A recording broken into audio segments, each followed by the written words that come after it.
and he will raise his staff over the waters as he did in Egypt. In that day their burden will be lifted from your shoulders, their yoke from your neck. The yoke will be broken because you have grown so fat. They enter Aiah. They pass through Migron. They store supplies at Michmash. They go over the pass and say, "We will camp overnight at Geba." Ramah trembles. Gibeah of Saul flees.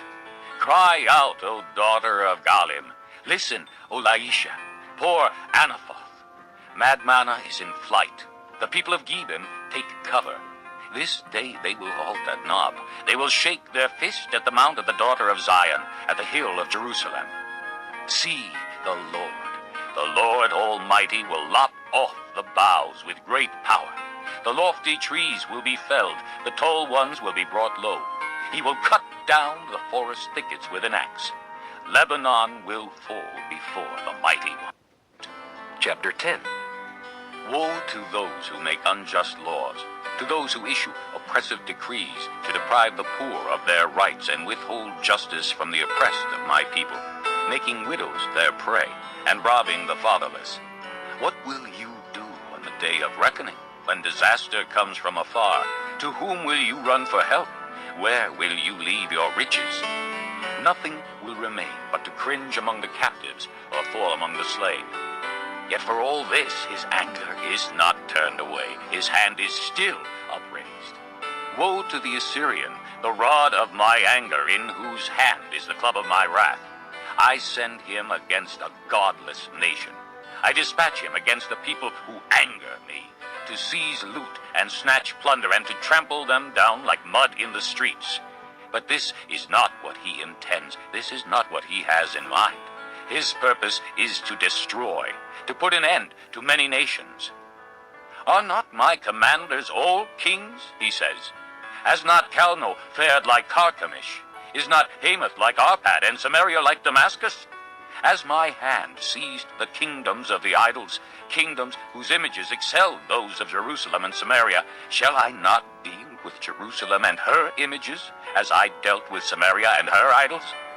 When the Lord has finished all his work against Mount Zion and Jerusalem, he will say, I will punish the king of Assyria for the willful pride of his heart and the haughty look in his eyes.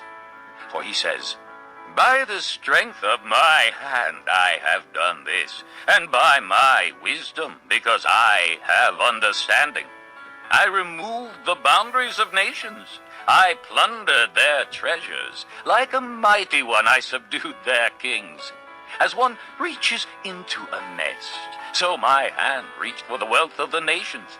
As men gather abandoned eggs, so I gathered all the countries. Not one flapped a wing or opened its mouth to chirp. Does the axe raise itself above him who swings it, or the saw boast against him who uses it?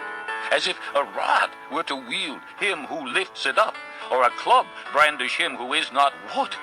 Therefore the Lord Almighty, will send a wasting disease upon his sturdy warriors.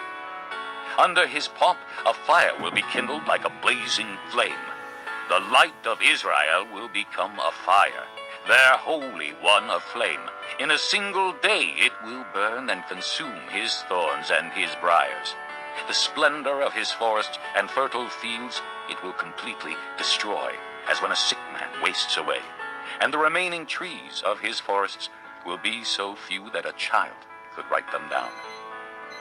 In that day, the remnant of Israel, the survivors of the house of Jacob, will no longer rely on him who struck them down, but will truly rely on the Lord, the Holy One of Israel.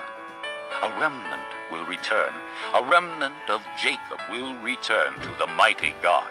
Though your people, O Israel, be like the sand by the sea, only a remnant will return.